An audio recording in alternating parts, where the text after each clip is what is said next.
Welcome to the What to Watch video update. This is a video that I do at least once a week, and so far since I rolled this out in 2024, I've only done it once a week, where I do a number of videos every week. I do a video each day that if you want to have access to that right as it is available and being posted, you can join the SPX investing program for the month of June. It is free. I'll mention that again here in just a moment. I do a weekly video, and that's available right after I get it prepared. There's an intermarket analysis video, and then a video that I call the deep dive video. These are charts that aren't really speaking to us very loudly, so we have to look a little bit deeper to see if they're telling us anything. And then the last video over the weekend that I do, I pull together those things that I'm really watching as of right now. And this changes every week. Things that I was looking at a few weeks ago, not looking at so much now. Other things are now being the real focus of what's happening as we see the story unfold each day in the stock market. Just know that this can change, though. I have a positive list and I have a negative list of things that I go through here. I'll go through the positive list first. These can easily switch over to the negative side. There were some things a week ago that were on the negative side that are now on the positive side. So just because they're set this way over the weekend doesn't mean they're going to stay that way throughout the week. This is being prepared for Monday, June 17th. The first area that I want to cover before I get into the charts is I want to talk about the program that I have available. It's called the SPX Investing Program. It started up the beginning of June. It's free for the month of June. It will be $97 a month, and I have well over 100 hours of courses. I go through strategies and different things on a day in and day out basis that you might want to consider. And I'll be doing even more after I lock it down in July. There are links in the description below this video that talk about the program that I have. And there's also a link in the description, which will take you to the website. So feel free to check that out. It's free right now. It'll just cost you an email address. So please look into that if that's something that interests you. Okay, let's go back and talk about those things that are positive right now. The first thing is we are in a trending environment. That just developed late last week. This is the ADX, and the black line is the ADX, the average directional movement. It had been going down, and it was below this moving average. That suggests a weakening trend. Also, we have a static number or a static line here at 20, where when we're below that, that means that we're not trending. Well, we're starting to turn back up. We're coming above the moving average, which means a trend is starting. And now we're just barely crossing above 20. So now we have a confirmed trend. The direction of the trend, the green line is on top, even though it has been coming down lately. This is the default that we take with the trend here, with the green line. So we are now in a confirmed positive uptrend. All right, then we're looking at an increase in volume. And since the S&P itself has been going up, I'm taking that more as positive right now, where for quite a while, for a few weeks, we were below average with volume, but now it is picking back up. That is taken as a good thing. We're looking at the VIX, which is still giving us very low readings. Now, it did come up a little bit on a closing basis on Friday. Also, the bar chart came up to the moving average, but we closed well off of the high down here. But when you look at this together, we're still getting very low readings. That tends to be more positive for the market. We are seeing a bit of a pickup with the VIX of the VIX, measuring the volatility of the VIX, where it's picking up since we spent a large part of Friday's session being more negative. Now, we recovered near the end of the day, but when we see a downward move, we tend to see both the VIX and the VIX of the VIX start to go up. This is positive. We're closing down at a low level for the VIX. And according to Tom Bowley's research, who works with stockcharts.com and has another site called earningsbeats.com, he came and actually did this study here. When we get very low readings with the VIX, then we have a really high annualized return, 47.26%. Now, these figures that he came up with were last October in 2023, but the chart is updated as of Friday's close. The higher up the VIX goes, we do see positive returns, but they really drop off significantly. When we start to turn negative is when the VIX goes above 20. We're not at that level right now, so this is looking more positive for the market. Then we're watching the skew index, which seems to be coming back into play right now. We don't really know if this is a good thing or a bad thing. I'm treating it more as positive until proven otherwise. This is a different way of measuring volatility. The VIX uses at the money options to do its calculations. The skew index looks at out of the money options, so either above or below current prices. That's what makes it a little more ambiguous when we use this chart. When we get up into this red area and we finally spike and start to come down, that means that the market is expecting some kind of a big move. But we don't know if that's going to be an up move or a down move based on this chart. There's been times when it's shown either a top or a bottom. There's other times when it just marks a continuation. The last time we had a reading, we were actually coming down, and this actually marked a bottom in the market at that time, and then we bounced up from that point. But we don't know if that's what's going to happen this time. We just want to be aware of this right now. Accumulation distribution. This is a smart money indicator. This is showing what the big institutions are doing because it not only takes price, it also takes volume into its calculation. And this is looking positive. We're above an advancing moving average. Now, one thing I can't do on this chart is measure the distance between the current value of the indicator and the moving average. I wish I could, but stock charts that I've been able to find doesn't have that capability. We could be getting a little far away from this, but for right now, it's looking positive. We're also seeing that confirmed by the weekly chart. So we're seeing a longer term uptrend as well. So these are confirming each other that there's smart money coming into the market and buying. We're also looking positive with the chicken money flow. This is another smart money indicator, and this is going back up, but we're getting near a point where sometimes we get to an extreme reading. We haven't necessarily got there yet. We just want to be aware of this. But for right now, this is looking positive. And the Chaikin oscillator is also above this red line. Sometimes that marks a top with the oscillator, but it can still go higher than where it's at right now. So we still have more room to run to the upside here. So this is positive. We're seeing an improvement with the intraday charts of large cap growth, which is blue, versus large cap value, which is red. The blue line's been going up as the red line's been going down. That is more positive for the market since growth is what really drives the market higher. We're also seeing an improvement here with our S&P growth to value ratio, where it has been climbing up since the beginning of June and is still hanging in there for right now. We're looking a little bit better when we break it down and look at small cap growth versus small cap value. We're going up. We came down a little bit in Friday's session, but we're not necessarily breaking out. So this isn't really all that positive. And we're seeing a little bit of an improvement with mid-cap growth to value, but again, not an awful lot of strength currently. Where we're seeing this breaking out and where it's looking more positive is what I personally focus on the most. We're breaking out with the S&P growth to value ratio, where this is going up. We want to see more of that if we're going to maintain a positive stance with this particular chart. We're also looking at a couple of ETFs, growth versus value. Growth is outperforming and looking a lot more solid. So that is positive for the market.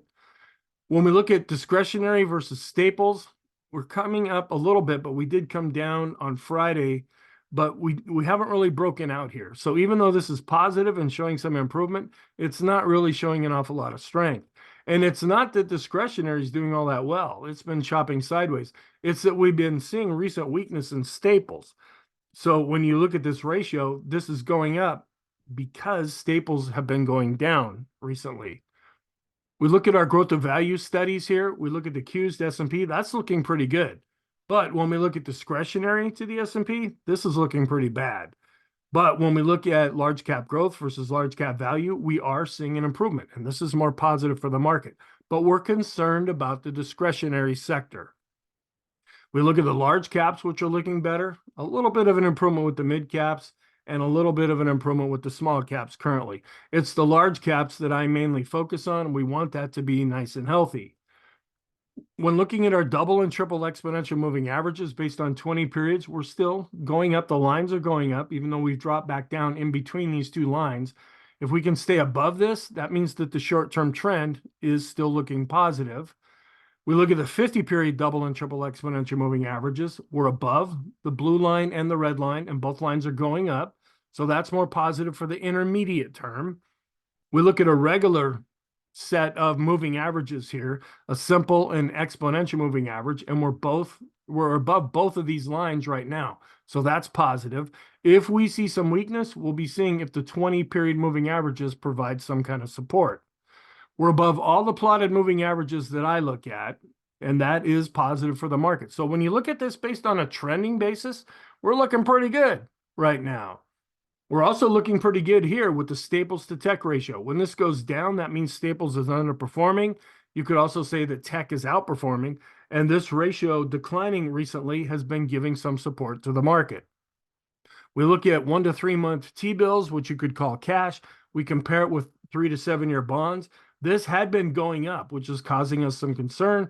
That means there's uncertainty about interest rates and inflation. Well, lately we've been falling down. Now, this ratio is still in an uptrend, but if we can fall below these moving averages and keep going down, eventually we would see a death cross with this ratio, which would be more positive for the market. And we look at 1 to 3 year bonds and compare them with 3 to 7 year bonds. When this is going up, that means the shorter term bonds are outperforming because people are concerned that interest rates are going to go up. So they buy shorter term bonds, which mature, and then you can buy the next bond quicker instead of locking it in for 3 to 7 years. Well, since this has been going up, that's been more of pressure on the stock market and on interest rates. Lately, we've been seeing this coming down. It's actually dropping below the rainbow. We want to see this continue to decline to have this chart remain looking positive for stocks. We look at TIPS, which are Treasury inflation protected securities. They outperform when we're in an inflationary interest rate rising environment. And we were starting to go back up. But now with this ratio, when we compare it to 3 to 7 to 10 year bonds, this is starting to come down, dropping below both moving averages. But we need to see this continue if we're going to remain positive with this. We look at the S&P to utilities ratio, which had been going down. That was negative, but now it's starting to go back up as the S&P is outperforming utilities. That is positive for the S&P. Also, staples are underperforming the S&P as well. They're not only underperforming tech, they're also underperforming the S&P 500. This ratio going down is more positive. We look at the daily chart of the parabolic SAR with the dots underneath. That is positive. It's also confirmed by the weekly chart. So we're seeing confirmation there. The bullish percent index, not really positive, but not necessarily negative. We're above 50, so we're positive, but we haven't really been breaking out. This measures the point and figure buy or sell signals inside of the S&P. And when this is barely moving or even ticking up just a little bit, there's not very many buy signals being generated. If we see a lot of sell signals, then that's when this indicator tends to drop. So yeah, it's positive, but not showing an awful lot of strength.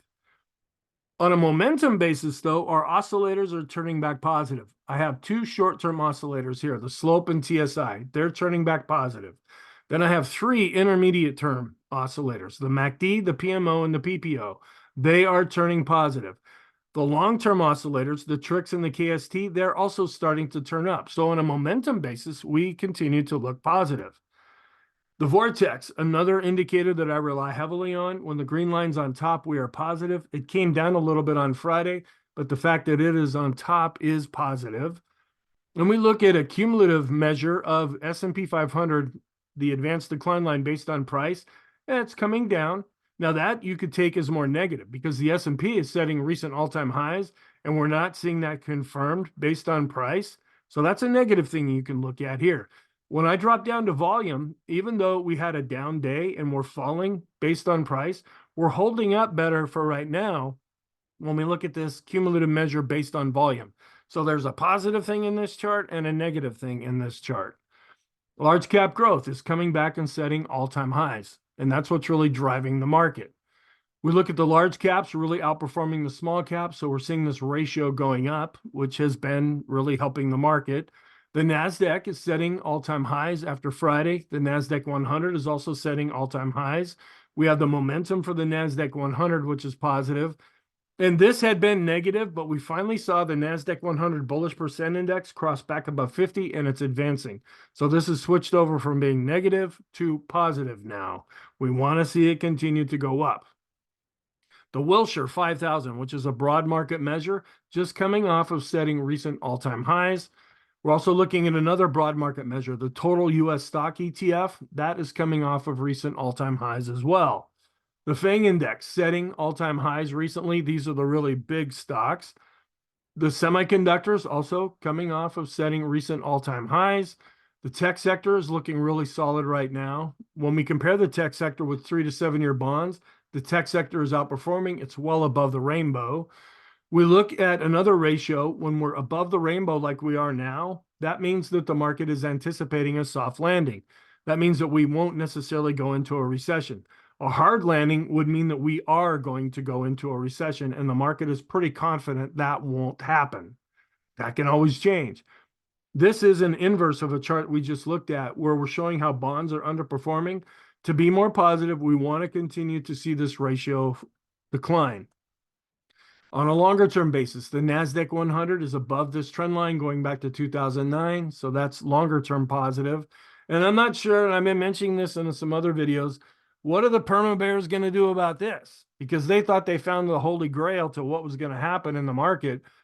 Back in the year 2000, actually 1998 into 1999, this NASDAQ to Dow ratio was just shooting up, and we finally topped out. That was the dot-com boom. Then we had the dot-com bust, and then it took us many years, and I counted this at one time, 19 years or something like that, to eventually get back to the same ratio. We topped out.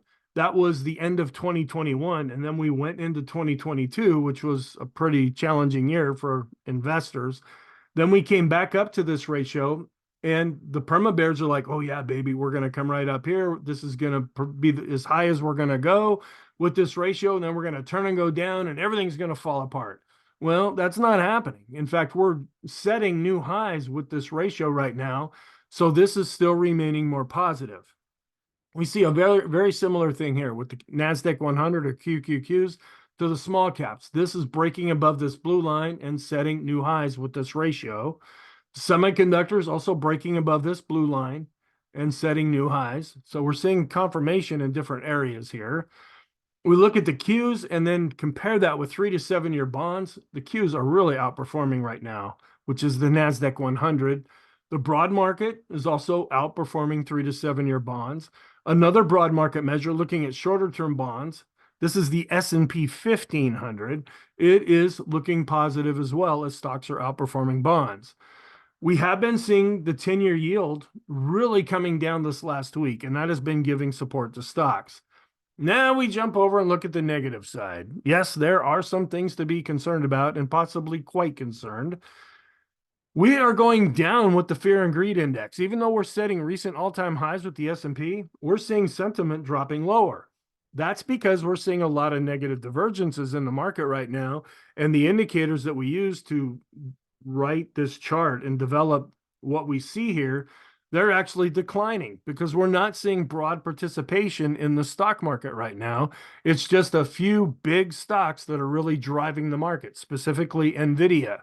And so when that happens, we're actually seeing sentiment trailing off, and that is more negative because we've been going down. We've been seeing some weakness with the advanced decline line. We are declining based on price, and this is another negative divergence. We've set recent all-time highs with the S&P. We're actually dropping off when we look at the advanced decline line based on price. We're holding up a bit better here when we look at this based on volume. So the price negative divergence, yeah, that's kind of significant. The volume holding up, that could be taken as more positive based on this chart.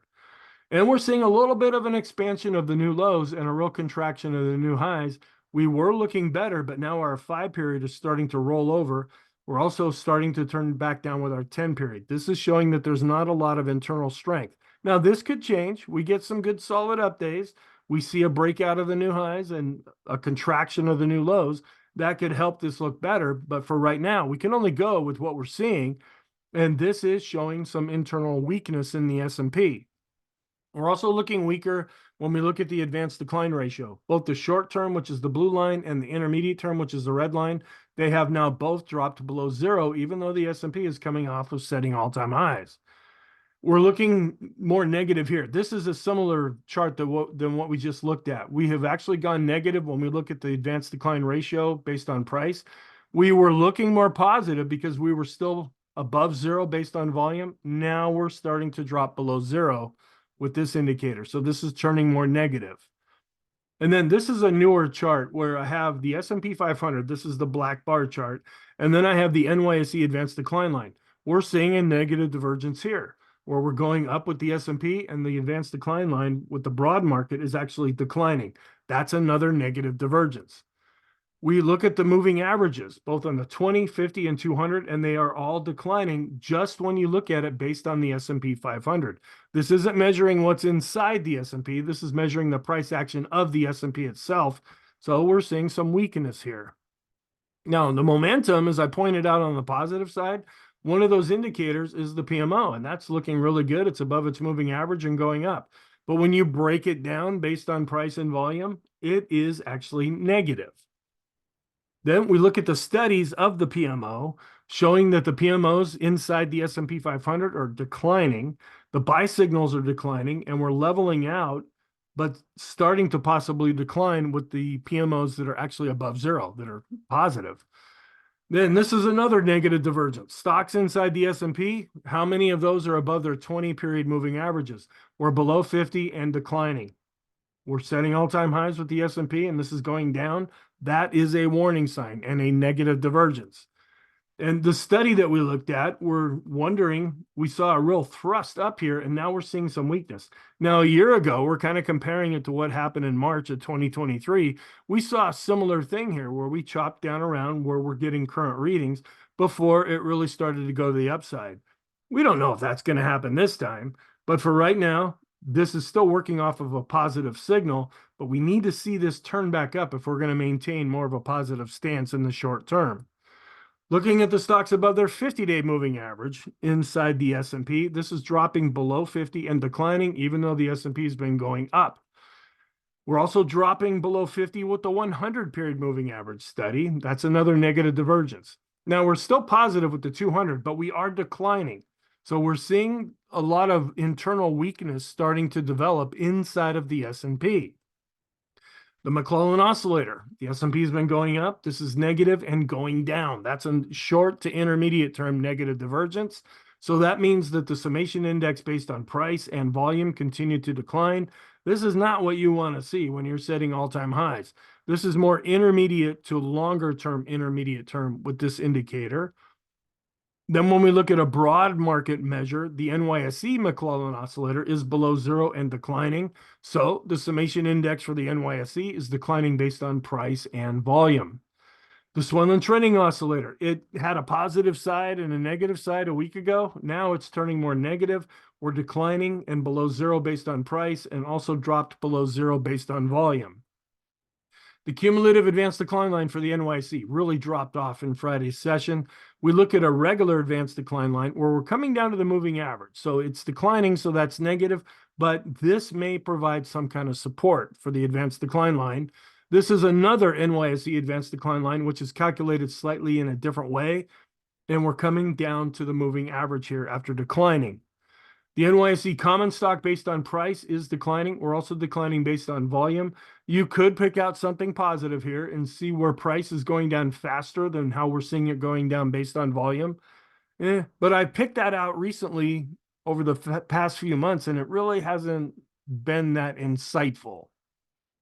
Then this one is a chart that I was just harping on a few weeks ago, actually, and it went away for a while, and now we're dealing with it again.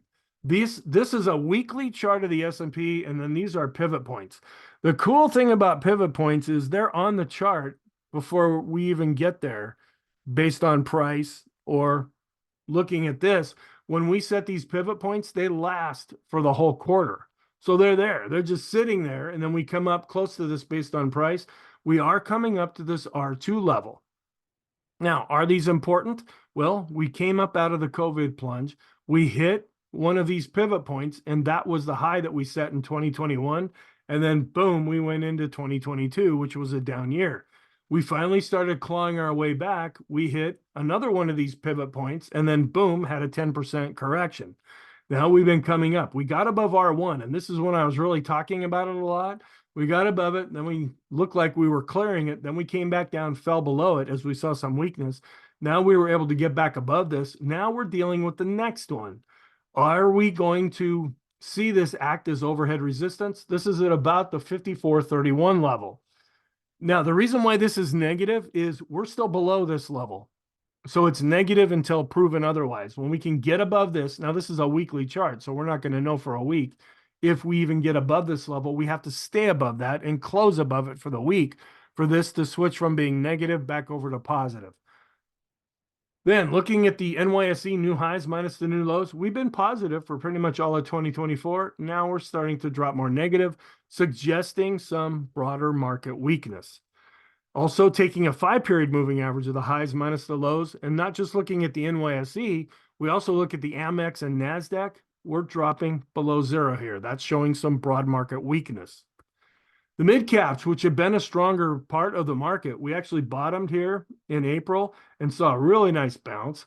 They started to show some real strength right in late January into February. And a number of weeks, this was the strongest part of the market. Well, they're really not doing so well right now. They've dropped below their 50-day moving average. We're still above this S1 pivot level, but we can't get above the 50-day moving average. And we have this other pivot level, which has been providing overhead resistance. Then we're seeing some weakness with our advanced decline line studies. We're dropping below the moving average with the NYSE common stock, a little bit with the S&P 500 itself, the mid caps and the small caps. This is a concern as well. And then you could take this as positive. It depends on your perspective on things. This is the S&P 500 and then taking a ratio with the S&P 500 equal weight. When this is going up, that means the really big monster companies are outperforming, and that's what we're seeing right now. Now, the reason I put this on the negative side is because it's just a handful of stocks that are really outperforming right now. Those stocks start to take some profits or see a little bit of a pullback or some kind of negative news, and that could send all of the indexes down. In a more solid environment, we want to see the equal weight index also doing quite well. And for a lot of 2024, it was. You can see where we were just bouncing around sideways here. Well, just lately, we're seeing this ratio really going up. The financial sector, which is positive, we're still in an uptrend, but we're seeing some weakness right now. We're falling a little bit further below the 50-day moving average. That's just a bit of a concern. And when we look at this on a ratio basis, looking at the financial sector with the S&P, look how it's really been falling off lately. So that's causing some concern. We also look at regional banks. This would be like Silicon Valley Bank, Regent Bank? Republic Bank, that's what it was. And then a few months ago, New York Community Bank. These are the banks that we've been hearing about that have been having some problems. We do a ratio between the regional banking ETF and the financial sector, and it was doing okay. And then this is when Silicon Valley Bank and Republic Bank went crazy. We were starting to come back, and then here's when New York Community Bank went crazy, and that's when we've been going down, and we're really underperforming right now. The financial sector is under a little bit of stress, even though it's still in an uptrend, but the regional banking ETF is performing even worse right now. This is another negative divergence that I've been pointing out. We use weighted indexes for the S&P, the NASDAQ 100, and even the Dow is weighted based on different capitalization things. Actually, it's the S&P that's capitalization. But we look at an equal weight S&P, and we also look at an equal weight QQQs, which is the NASDAQ 100. They have not come back and set recent all-time highs. In fact, they're starting to chop sideways where we just had a recent high with the S&P. That's a negative divergence when we look at this versus the S&P itself. The QQQ is one of the stronger areas of the market. It has not come back and set a high. It's looking okay, but we want to see a confirmation by both of these actually generating new all-time highs. Until that happens, this is a negative divergence, and we treat that as negative. And looking at home construction, which had been holding up really well when we compare it to 3 to 7 year bonds, really under some pressure lately, coming back down into the rainbow. So this is causing some concern. We look at the Eurozone. Now, this could be more geopolitical. a week or so ago, they had some problems with an election, or at least some upheaval with an election in France. And now there's kind of things going on there with even some thoughts being thrown out that France might consider leaving the EU if the elections don't turn out the way some people want. Isn't that nice? You know, if things turn out the way I want it to, then everything's wonderful. If things don't turn out the way I want, then I'm either going to change the rules so that I win or just go away and not play anymore. That's kind of how things are happening these days. Well, it's not that we're seeing a problem with 3 to 7 year bonds. They've been coming down, which means they're going up with price since the interest rates are declining. The Eurozone has been under pressure as it's dealing with this political stuff that's going on. And we're looking at riskier bonds, which means junk bonds. That's what people get into when they are willing to take on more risk to get a higher yield versus conservative bonds. These are conservative bonds considered to be very safe. You see how we're starting to fall down here. There could be something happening, but we've seen some false starts with this before. When this ratio is coming down, that means folks are getting out of the riskier bonds because they think maybe government bonds have topped out as far as interest rates are concerned. And so they're buying those thinking that they can lock in 7 to 10 years, 20 years, even up to 30 years at rates that are going to be locked in for the next 5, 10, 20 years or so. And so they tend to get into those types of bonds. So when we see this ratio coming down, I put this on the negative side, but this could end up actually being more positive for the market if we have in fact topped out with interest rates. But we've had a lot of false signals along the way over the last couple of years, only to have this bounce and start to go back up. And this is a thing called the Hindenburg Omen, which the perma bears just love this thing, and they're just waiting. They're probably not even sleeping these days, because when we have a signal triggered here, which was signaled on May 21st, according to my calculations, so I might be a day or two off, we need to see another signal within 20 trading days, which will be Tuesday, June 18th. If we see another spike up, then that is a confirmed Hindenburg Omen. If we don't get that second spike, then that means there's no confirmation, and this one pretty much falls away. We did see one back in February that was signaled, but it was not confirmed. And then you can see what the market did after that. Now, there's no guarantee that if we get a confirmed Hindenburg Omen that we're going to go down, but the perma bears sure think so. But other times when we see confirmed Hindenburg Omens, we did see a decline back in 2019. This is right as the COVID crash was starting to happen. That would have been a nice signal to heed. And then right at the end of 2021, before we went into 2022, we don't know if this is going to be confirmed yet or not. Now, there's another one. This is the NASDAQ Hindenburg Omen. We're seeing lots of confirmations here. Does it matter? Well, to the perma bears, yeah, they're just sure everything's going to fall apart. But we've been seeing a lot of these confirmations throughout 2024. Now, this is the NASDAQ, not NASDAQ 100. So this is the broad NASDAQ. But so far, it really hasn't led to anything to this point. And I was seeing one of the perma bears, they posted something that the Dow, I guess, is generating. I don't have the indicator for that. And to me, the Dow is not as important because it's only 30 stocks, but they're just waiting, just so excited to see if this is actually going to happen. And they'll justify things, even if this ends up not being confirmed and the S&P, this one over here, ends up going away. They'll still talk about, well, you know, based on Elliott Wave, we are getting into that what is it, the wave 5 downward move, which one guy that I've been kind of keeping an eye on for over 20 years, he's been waiting for that 5 wave down move for over 20 years now. All right. Yes, I like to make fun of the perma bears because I am not a perma bear. I am not a perma bull. I am a perma realist. And no matter what type of evidence you throw at the perma bears, disaster is right around the corner. And that's no way to live, in my opinion.